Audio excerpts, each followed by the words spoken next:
یہ کہانی ہے بھارت کے شہر بنگلور کی۔ سال تھا 2017۔ ایک ایسا وقت جب لوگ زندگی میں مصروف تھے، لیکن ایک شخص تنہائی میں خطرناک ہوتا جا رہا تھا۔ وہ شخص تھا روی کمار، ایک خاموش شریف سا لڑکا۔ دن میں لائبریری میں کام کرتا اور رات کو خاموشی سے اپنے کمرے میں بیٹھا کتابیں پڑھتا رہتا۔ محلے والے اسے معصوم اور اکیلا سمجھتے تھے، نہ کسی سے زیادہ بات، نہ کسی سے دشمنی۔ لیکن ایک چیز عجیب تھی، اس کے چہرے پر ہمیشہ ایک ہلکی سی مسکراہٹ رہتی جو کسی کو سمجھ نہیں آتی تھی۔ پھر ایک دن شہر میں نوجوان لڑکی انیتا لاپتہ ہو گئی۔ پولیس نے تلاش شروع کی، لیکن کوئی سراغ نہ ملا۔ 2 دن بعد انیتا کی لاش ملی، ایک پرانے بند فلیٹ سے۔ نہ خون تھا، نہ نشان، صرف آنکھوں میں جمے ہوئے خوف کا عکس۔ اس واقعے کے بعد ہر 2 ہفتے بعد ایک نیا کیس، مختلف لڑکیاں، ایک جیسا انداز، اور سب کی آنکھوں میں وہی ایک جیسا خوف۔ شہر میں خوف کی لہر دوڑ گئی۔ والدین نے بیٹیوں کو اسکول بھیجنا بند کر دیا۔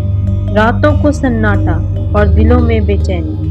پولیس نے درجنوں مشکوک افراد کو پکڑا، لیکن کوئی بھی مجرم ثابت نہ ہو سکا۔ تب ایک دن ایک ذہین افسر، انسپکٹر خان، نے ایک عجیب سا پیٹرن نوٹ کیا۔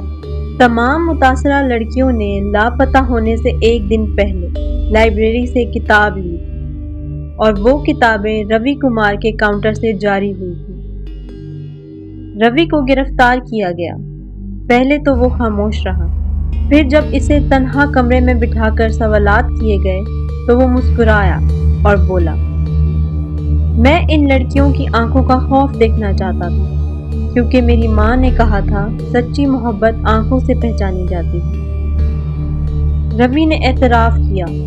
وہ لڑکیوں کو ان کے پسندیدہ ناول کا جھانسا دے کر ایک پرانے ویران فلیٹ میں لے جاتا، پھر ایک خاص انجیکشن دیتا جو جسم کو نیند کی گہری وادی میں لے جاتا، اور پھر وہ صرف ایک ہی کام کرتا، آنکھوں کو دیکھتا، جب تک وہ ہمیشہ کے لیے بند نہ ہو جاتی۔ بعد میں ماہر نفسیات کی مدد سے یہ معلوم ہوا کہ روی ایک نایاب نفسیاتی بیماری میں مبتلا ہے، ایروٹومینیا اور شیزوئڈ پرسنالٹی ڈس آرڈر۔ ایروٹومینیا میں مریض کو لگتا ہے کہ لوگ اسے محبت کرتے ہیں، چاہے وہ نہ بھی کریں۔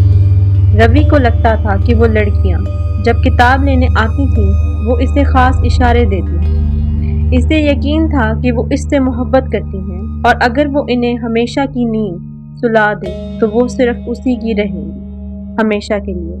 شیزوئڈ پرسنالٹی ڈس آرڈر کی وجہ سے وہ دوسروں سے دور رہتا، جذبات ظاہر نہ کرتا، مگر اس کے اندر ایک شدید خواہش تھی کہ کوئی اس سے بغیر الفاظ کے محبت کرے، صرف آنکھوں سے۔